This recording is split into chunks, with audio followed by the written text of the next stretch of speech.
तो चलिए, प्रकाश का परावर्तन तथा अपवर्तन। तो बेटा आज ये लेक्चर नंबर 3 है और अपना टारगेट आउट ऑफ 100 यानी कि 100 में 100 आना चाहिए। इसके लिए आपको अच्छी तरह से अध्ययन करना पड़ेगा।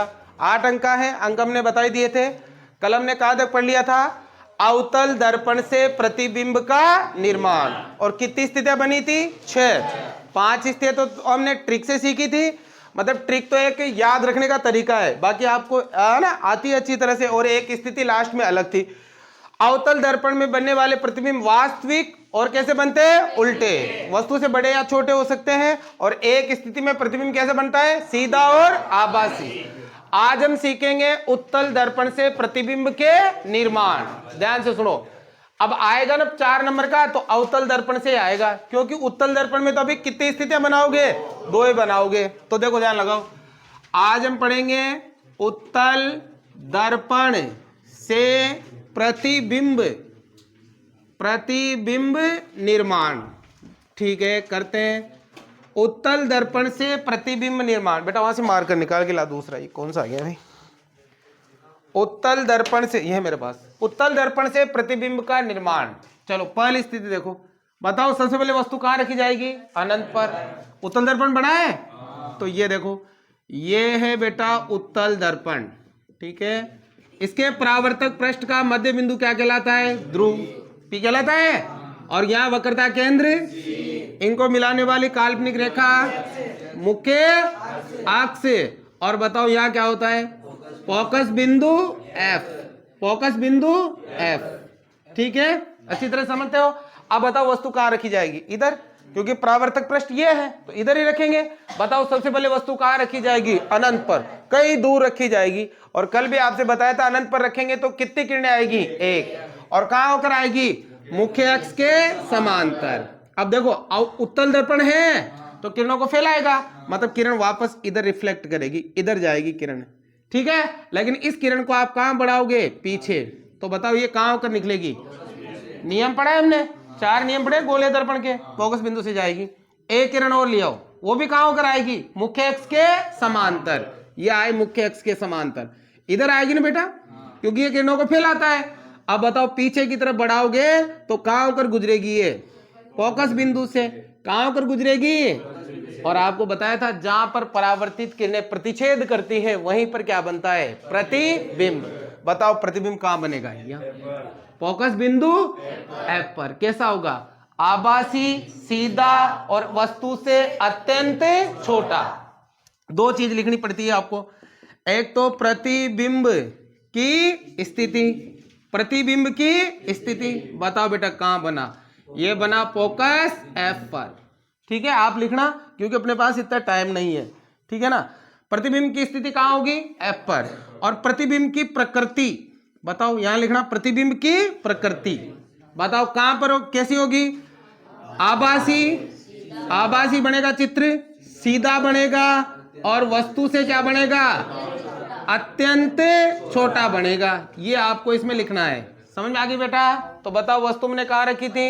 अनंत पर। प्रतिबिंब बना, समझ में आ गया? अब बताओ वस्तु को कहां रखोगे? वस्तु को अनंत के अलावा किसी भी बिंदु पर रख देंगे, क्योंकि देखो इधर तो कोई बिंदु ही नहीं है ना। है क्या बिंदु? तो कहीं भी रखो वस्तु। अगर इधर कोई बिंदु होता, जैसे अवतल दर्पण हमने कल किया था, तो उसमें तो C था, F था, P था, तो हमने अनंत पर रखी, अनंत व C के मध्य रखी, C व। इधर तो वस्तु रख ही नहीं सकते, वस्तु इधर ही रखनी है, कोई बिंदु है ही नहीं। तो इसमें केवल कितनी स्थितियां बनेगी? 2 ही बनेगी। कितनी? अब देखो यहां बताता हूं मैं इसमें तो। ठीक है, ये मैंने बनाया, कौन सा दर्पण है? हाँ, उत्तल। यहाँ क्या होता है? ध्रुव P, वक्रता केंद्र C, ये मुख्य अक्ष, यहाँ फोकस बिंदु F। अब बताओ बेटा वस्तु कहाँ रखी जाएगी? अनंत के अलावा किसी भी बिंदु पर रख दो। यहाँ दूसरी स्थिति में लिखना, जब वस्तु, यहाँ तो लिखना जब वस्तु कहाँ पर हो? जब वस्तु अनंत पर हो। जब वस्तु अनंत पर हो। और यहाँ क्या लिखोगे? अनंत के अलावा किसी भी बिंदु पर हो, लिखना आप। ठीक है, तो देखो यहाँ पर, यहाँ रख दी मैंने वस्तु। ठीक है, बताओ बेटा कितनी किरणें जाएगी? एक तो जाएगी मुख्य अक्ष के समांतर। ठीक है, इधर जाएगी ना। लेकिन हमें क्या लगेगा? हमें लगेगा कि ये कहां होकर निकल रही है? फोकस बिंदु से निकल रही है। अब दूसरी किरण कहां जाएगी? वक्रता केंद्र C पर। बिल्कुल वक्रता केंद्र C पर जाएगी। और बताओ वक्रता केंद्र C पर जाने वाले वहीं से वापस है ना, लेकिन इसको पीछे बढ़ाओगे ना, पीछे बढ़ाओगे तो देखो ये वक्रता केंद्र सी से होकर गुजरेगी। अब बताओ प्रतिच्छेद यहां हुई तो प्रतिबिंब यहां बना, यही तो बना, तो बताओ प्रतिबिंब कहां बना, दर्पण के पीछे। अब यूं नहीं लिख सकते कि पी और एफ के मध्य, क्योंकि वो वस्तु की स्थिति पर निर्भर करेगा। अगर वस्तु आपने आगे किसका है तो प्रतिबिंब या तो पीछे आ जाएगा, वस्तु हम पीछे ले गए तो प्रतिबिंब आगे चल जाएगा। और हमेशा ध्यान रखना प्रतिबिंब बनेगा आभासी, सीधा और वस्तु से छोटा, इसमें कभी भी बड़ा प्रतिबिंब नहीं बनेगा, हमेशा वस्तु से क्या बनेगा, प्रतिबिंब छोटा बनेगा। तो मुझे उम्मीद है दोनों स्थिति आपको समझ में आ गई बेटा, समझ में आ गई। अब अगला पॉइंट हम आपको बताते हैं उत्तल दर्पण के उपयोग। इसका उपयोग बड़ा महत्वपूर्ण है और कई बार बोर्ड परीक्षा में पूछा गया है, तो आप ध्यान से सुने बेटा। इसका उपयोग वाहनों में पश्च दृश्य दर्पण के रूप में किया जाता है। वाहनों में पीछे का जो एरिया देखने के लिए, जैसे मोटरसाइकिल ले लो, कार ले लो, ट्रक ले लो, बस ले लो, मोटरसाइकिल में जो लगा हुआ है दर्पण है, जिसे अपन क्या कहते हैं, कांच कहते हैं अपनी भाषा में, वो दर्पण कौन सा दर्पण है, उत्तल दर्पण है। उस उत्तल दर्पण का उपयोग क्यों किया जाता है, अब देखो प्लीज बातें नहीं, तो आप लिखोगे इस दर्पण का उपयोग वाहनों में पश्च दृश्य दर्पण के रूप में किया जाता है। अब बोर्ड परीक्षा में क्वेश्चन ये पूछा जा सकता है आपसे कि समतल दर्पण जो हमने शुरू में पढ़ा था, वो भी तो सीधा और आभासी प्रतिबिंब बनाता है, समतल दर्पण का उपयोग वहां पर क्यों नहीं किया जाता। समतल दर्पण की अपेक्षा उत्तल दर्पण को वरीयता क्यों दी जाती है, क्योंकि देखो उत्तल दर्पण जो होता है देखो उभरा हुआ है, तो ये समतल दर्पण की अपेक्षा पीछे के ज्यादा क्षेत्र को दिखाएगा। देखो ऐसे घूम रहा है ना, पीछे के ज्यादा क्षेत्र को दिखाएगा, और पीछे के ज्यादा क्षेत्र को देखना पड़ेगा क्योंकि पीछे आप आगे चल रहे होते, पीछे की चीजें हमें दिखाई नहीं देती, इसलिए समतल दर्पण की जगह कौन सा दर्पण काम में लिया जाता है, उत्तल दर्पण काम में लिया जाता है। अब सपोज करो यहां पर उत्तल दर्पण काम ले ले तो क्या होगा, मान लो कोई बस आ रही है पीछे, मोटरसाइकिल पे चल रहे हैं, तो बस कैसी दिखेगी, उल्टी। अब उल्टी से तो उल्टी उस इतनी बड़ी दिखेगी कि उसमें आएगी नहीं, कांच में आएगी क्या, दर्पण में नहीं आएगी ना। इसलिए ध्यान रखना वाहनों में पश्च दृश्य दर्पण के रूप में क्या काम आता है बेटा, उत्तल दर्पण काम आता है। कोई डाउट है किसी बच्चे को, समझ में आगे बढ़िया। अब अगर ये आपको पढ़ना है और बाकी नोट्स पढ़ ही रहे हो आप, नोट्सों में देखने पूरी डिटेल वहां लिखी है भाई। आपको भी यदि नोट्स चाहिए तो ऑनलाइन आप नोट्स ले सकते हो, जो नंबर आपकी स्क्रीन पर है, मात्र 150 रुपये में, ठीक है। आगे देखते हैं। अब बेटा इसके बाद हम पढ़ेंगे, बातें नहीं बेटा, गोलीय दर्पण से परावर्तन के लिए कार्तीय चिन्ह परिपाटी। इसको बहुत ही ध्यान से समझना, ये परीक्षा में भी आ सकती है, पूरा वर्णन लिखना भी आ सकता है इसका, लेकिन अभी तक तो आए नहीं है, हमें पूरी तरह से प्रिपेयर रहना है, पूरी तरह से तैयार रहना है। तो देखो अब हम पढ़ेंगे जिससे हम न्यूमेरिकल करेंगे इसके, गोलीय दर्पण से परावर्तन के लिए नई कार्तीय चिन्ह परिपाटी, इसको बहुत ही ध्यान पूर्वक समझना है, ठीक है ना। वैसे आती है आप सबको, लेकिन फिर भी समझो। इसका मतलब क्या है कि जैसे हम न्यूमेरिकल ज्ञात करेंगे, न्यूमेरिकल मतलब वस्तु कहां पर रखी हो तो उसका प्रतिबिंब कितनी दूरी पर बनेगा, कैसा बनेगा, सीधा बनेगा, आभासी बनेगा, कितना बड़ा बनेगा, कितना छोटा बनेगा, ये सारी की सारी डिटेल हम इससे निकाल पाएंगे, ठीक है ना। तो हम एक कोई सा भी दर्पण ले लेते हैं और उस पर इस प्रयोग को दिखाते हैं आपको। मान लो बेटा मैंने ये दर्पण ले लिया, बताइए कौन सा दर्पण है, अवतल दर्पण है। इसके परावर्तक पृष्ठ का मुख्य बिंदु, मध्य बिंदु ध्रुव, और इसका केंद्र वक्रता केंद्र सी, इसको मिलाने वाली रेखा मुख्य, और यहाँ क्या होता है, फोकस बिंदु एफ, ये होता है। अब ध्यान से सुनो, आपको ये जो मुख्य अक्ष है, ठीक है, ये मुख्य अक्ष, इसको माना जाएगा एक्स अक्ष, क्या माना जाएगा, और बेटा जो दर्पण का ध्रुव पी है इसको माना जाएगा मूल बिंदु, क्या माना जाएगा, निर्देशांक ज्यामिति पढ़ी है ना गणित में, निर्देशांक ज्यामिति का ये एक्स अक्ष है, और अगर यहां से आप वाई अक्ष खींच सकते हो, यहां पर 90 डिग्री के कोण के साथ वाई अक्ष खींच सकते हो, तो पी को क्या माना जाएगा, मूल बिंदु माना जाएगा। तो देखो इस परिपाटी में दर्पण के ध्रुव पी को निर्देशांक ज्यामिति का क्या माना जाता है, मूल बिंदु, और मुख्य अक्ष को कौन सा अक्ष माना जाता है, एक्स अक्ष, मतलब एक्स इधर प्लस का और एक्स इधर माइनस का, एक्स और इधर एक्स डैश, ठीक है ना, ये हमने पढ़ा ही है।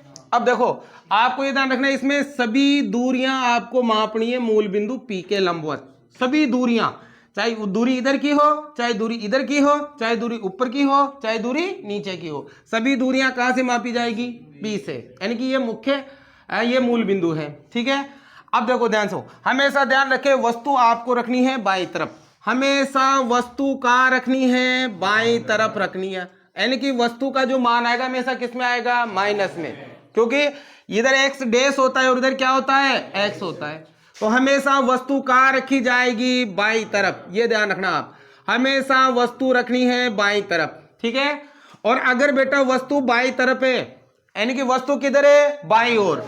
अगर वस्तु बाईं ओर है तो हमें वस्तु बाईं ओर है तो मान किस में होगा? माइनस में, मतलब ऋणात्मक होगा। कैसा होगा? ऋणात्मक। अब बेटा प्रतिबिंब इधर भी बन सकता है बाईं साइड भी, और प्रतिबिंब दाईं साइड भी बन सकता है। अगर प्रतिबिंब बाईं साइड बना तो कैसा आएगा? ऋणात्मक। ऋणात्मक। और उधर बना तो कैसा आएगा? धनात्मक। अब बताओ, अगर दाईं साइड बना प्रतिबिंब दाएं ओर, तो बताओ दाएं ओर मान कैसा होगा? धनात्मक होगा। कैसा होगा? ठीक है, अब देखो अगर वस्तु यहां रख दी हमने और प्रतिबिंब हम इधर बन गया, यानी कि उत्तर किस में आएगा? माइनस में, तो हम समझेंगे प्रतिबिंब कैसा बनेगा? वास्तविक और उल्टा। वास्तविक और मान लो इधर बना तो बताओ प्रतिबिंब कैसा बनेगा? आभासी और सीधा, क्योंकि मान किस में आएगा? धनात्मक आएगा। ठीक है ना, ये चीज पिछली बार अच्छी तरह समझ चुके हैं ना। अब देखो दूसरी चीज, अब मान लो प्रतिबिंब नीचे की तरफ बना। प्रतिबिंब कहां बना? नीचे की तरफ। प्रतिबिंब, तो बताओ देखो ये y एक्स लेंगे तो ऊपर प्लस का, नीचे किसका होता है? तो बताओ नीचे की ओर प्रतिबिंब बना, ऊपर भी बन सकता है प्रतिबिंब। प्रतिबिंब ऊपर भी बन सकता है, बन सकता है ना। इधर तो बनेगा ऊपर की तरफ और इधर बनेगा नीचे की तरफ, ये विशेष ध्यान रखना है। अब देखो नीचे की ओर मान किस में होगा? नीचे की ओर मान होगा माइनस में, मतलब ऋणात्मक। ऊपर की ओर मान किस में होगा? ऊपर की ओर मान किस में होगा? प्लस में। ऊपर की ओर मान किस में होगा बेटा? प्लस में। अच्छी तरह से समझ में आ रहा है। और ऊपर और नीचे ये हमें पता करेगा आवर्धन, जो अभी हम थोड़ी देर में पढ़ने वाले हैं। ठीक है, बात समझ में आ गई? कोई समस्या नहीं है। सभी दूरियां कहां से मापोगे? ध्रुव P से। एक बार पढ़ के जाना इसको, क्योंकि इसको पढ़ोगे ना आप लोग तो हो सकता है 2 नंबर में ये दे दे कि कार्तीय चिन्ह परिपाटी को समझाइए। तो देखो इसमें हमने लिखा है था आपको, इस परिपाटी में दर्पण के ध्रुव P को मूल बिंदु माना जाता है तथा मुख्य अक्ष को निर्देशांक पद्धति में x और x डैश के रूप में लिया जाता है। इस परिपाटी में दर्पण के बाईं ओर एवं दर्पण के दाईं ओर सभी दूरियों का मापन कहां से किया जाता है? मूल बिंदु से। इस परिपाटी में दर्पण के बाएं ओर मापी जाने वाली दूरियां ऋणात्मक और दाएं ओर मापी जाने वाली दूरियां धनात्मक।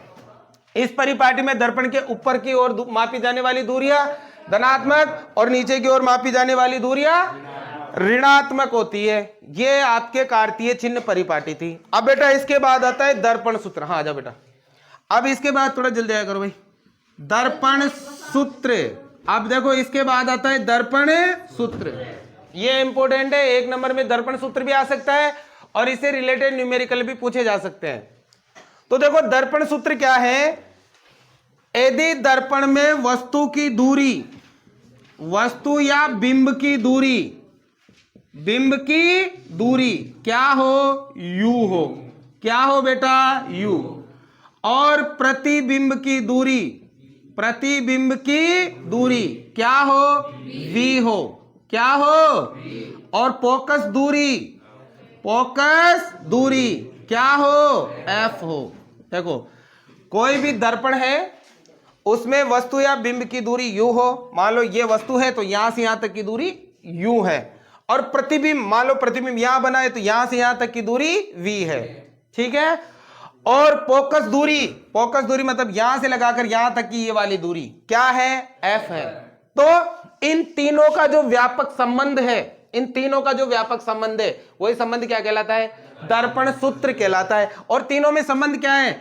1/f बराबर 1/v प्लस 1/u।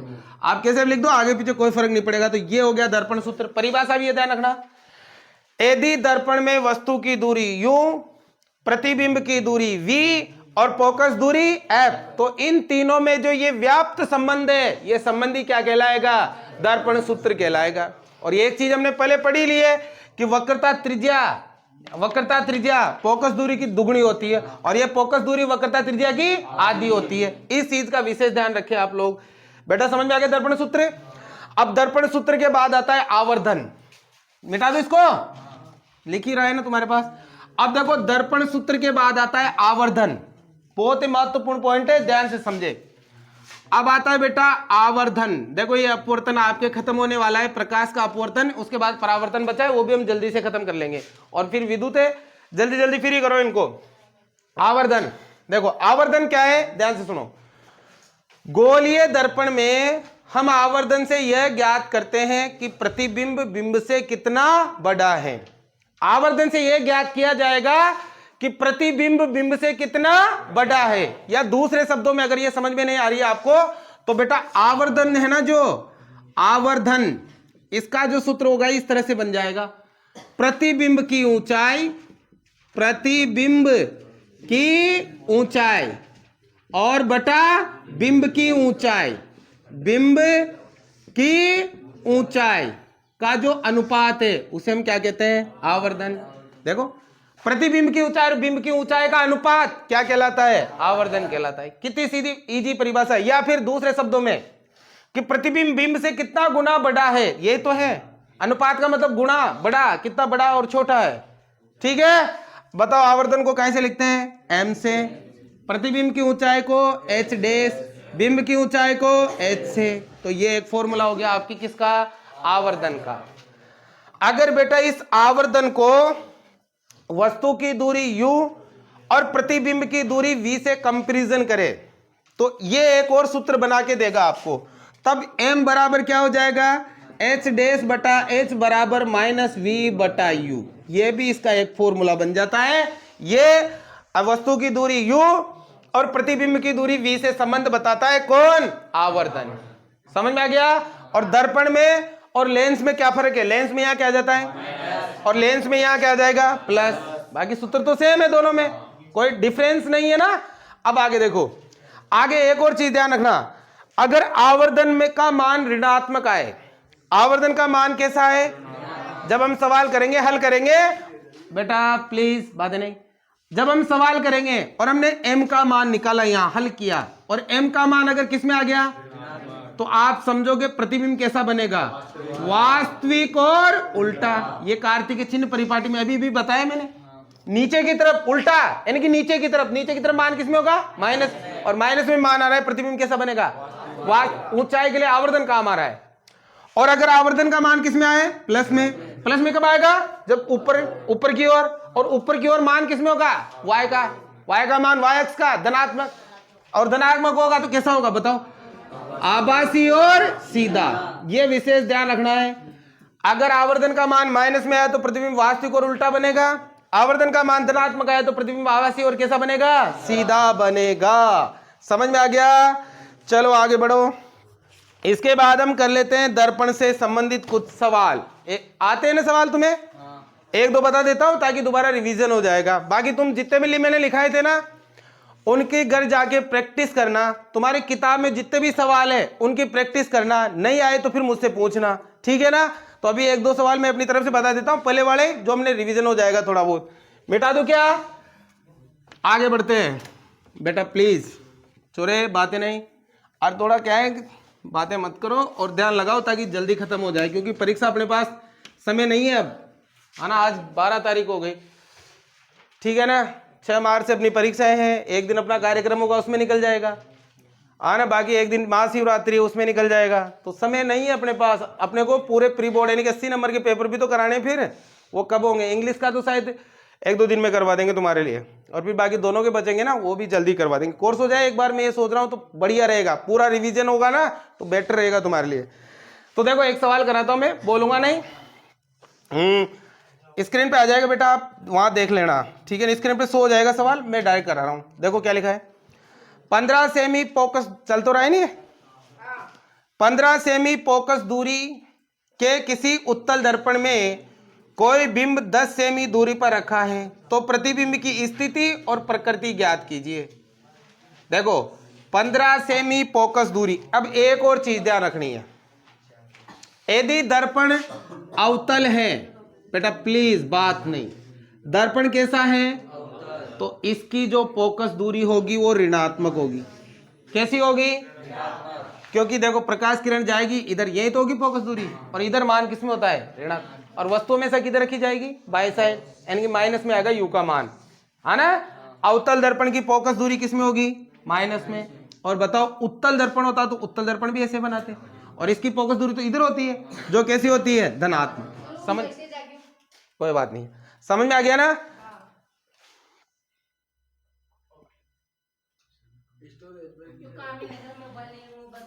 ठीक है भाई, अभी लाएंगे ना, पैसा आएगा ना यूट्यूब से, तो फिर बड़ा लाएंगे कैमरा, बढ़िया वाला, फिर कैसे हैंग होगा। चलो देखो, ध्यान लगाओ, 15 सेमी फोकस दूरी। अब चित्र बनाने जितनी ध्यान लगाओ, बताओ फोकस दूरी कैसे लिखते हैं? एफ से। बराबर कितनी है? 15 सेमी। 15 सेमी फोकस दूरी के किसी उत्तल दर्पण से, उत्तल दर्पण है तो बताओ फोकस दूरी काय में होगी? प्लस में। अभी बताया मैंने, इसका विशेष ध्यान रखना। कोई बिंब 10 सेमी दूरी पर रखा है, क्या रखा है? बिंब। बिंब को कैसे लिखते हैं? यू से। कितनी सेमी दूरी पर? 10 सेमी। अब बताओ बिंब हमेशा किधर रखा जाएगा? बाईं तरफ, यानी कि किस में आएगा? माइनस में। ठीक है, आगे क्या लिखा है? तो प्रतिबिंब की स्थिति व प्रकृति ज्ञात कीजिए। प्रतिबिंब की स्थिति मतलब कहां बना है, प्रकृति कैसा बना है, सीधा, उल्टा, आभासी, कैसा है ना, वो बताना है। तो एक तो प्रतिबिंब की क्या ज्ञात करनी है? स्थिति। स्थिति बोले तो V, एक प्रकृति बोले तो आवर्धन M। ध्यान रखना, स्थिति के लिए V ज्ञात किया जाएगा और प्रकृति के लिए M ज्ञात किया जाएगा। बात क्लियर हो गई? चलो समझते हैं। अब देखो, ध्यान लगाओ इधर बोर्ड पे। अब F है, U है, V है, तो बताओ कौन सा सूत्र लगेगा? दर्पण सूत्र। दर्पण की बात हो रही है तो यहां लगेगा दर्पण सूत्र। बताओ बेटा, अभी लिखा है क्या होता है? 1/F बराबर 1/V प्लस 1/U। 1/F कितना? 15। 1/V मुझे क्या करना है? ज्ञात। प्लस 1/U कितना? ये विशेष ध्यान रखना, माइनस का 10। ठीक है, बताओ मान किसका चाहिए? 1/10 का क्या करेंगे? माइनस का है तो प्लस का हो जाएगा ना। 1/10 बराबर 1/V। बताओ 15, ए बी भिन्न में बीच में किसका चिन्ह है? गणित में तो परफेक्ट है, तो क्या ले लेंगे? लस। कितना आएगा? 30। बताए रखा है। एलसीएम कितना आएगा? 30। 15 दूनी 2 एकम, 10 तिया 3 एकम, कितना? ये बराबर 1/V। इधर ले लेते हैं, 3 और 2 5/30 बराबर 1/V। काटा पीटी करो, 5 एकम 5, 5 6 30। क्या कर दो? उल्टा। तो V बराबर कितना आ गया? 6। या क्रॉस प्रोडक्ट है, क्रॉस प्रोडक्ट, V एकम V, 6 एकम 6, 6 क्या? सेंटी। बताओ प्रतिबिंब कितनी दूरी पर बनेगा? कितनी दूरी पर? और मान किस में आ रहा है? प्लस में। किधर बनेगा? बाईं तरफ। किस किस किस तरफ बनेगा? और दर्पण कौन सा है? उत्तल। हाँ, दाएं ओर बनेगा, उस तरह बनेगा, सॉरी उस तरह बनेगा, इधर थोड़ी बनेगा, इधर तो ऋणात्मक, उस तरह बनेगा, है ना। कैसा बनेगा? आभासी, सीधा। साल को पतो प्लस में आ गया ना उत्तर। आभासी और कैसा बनेगा? सीधा। अब क्या ज्ञात करें? आवर्धन। बताओ M बराबर क्या होता है? H और H डैश तो है नहीं, क्या होगा? -V/U। M बराबर -6, U का मान 10, माइनस का, माइनस से माइनस काटो पीटी करो, 10 का भाग दो, 0.6 गुना। बताओ प्रतिबिंब कितना बनेगा? 0.6 गुना, छोटा बनेगा। कैसा बनेगा? छोटा। और प्लस में है तो ऊपर ही बनेगा। तो बताओ, यहां लिख दो प्रतिबिंब, प्रतिबिंब कैसा बनेगा? सीधा, आभासी, आभासी व वस्तु से 0.6 गुना क्या होगा? छोटा होगा। क्या समझ में आ गया भाई? कोई समस्या? ठीक है, और भी कराओ क्या, या कर लोगे तुम? कर लोगे ना? कर लोगे? कौन सा? देखो, ये एक दर्पण की फोकस दूरी ज्ञात कीजिए जिसकी वक्रता त्रिज्या 32 सेमी है। बताओ फोकस दूरी क्या होगी? 16। आधी हो जाएगी ना। अगर कोई समस्या है तो मुझे बताना, आप घर पे करना इन सभी को। ये प्रकाश का परावर्तन आपके समाप्त हुआ। अब प्रकाश का अपवर्तन बचाए जो हम कल करेंगे। ठीक है, ये भी काफी लंबा चौड़ा है, जल्दी कोशिश करेंगे इसको खत्म करने की। ठीक है, क्या टाइम हुआ? 7:37 हुआ है। ठीक है, पढ़ ही लेते हैं। हाँ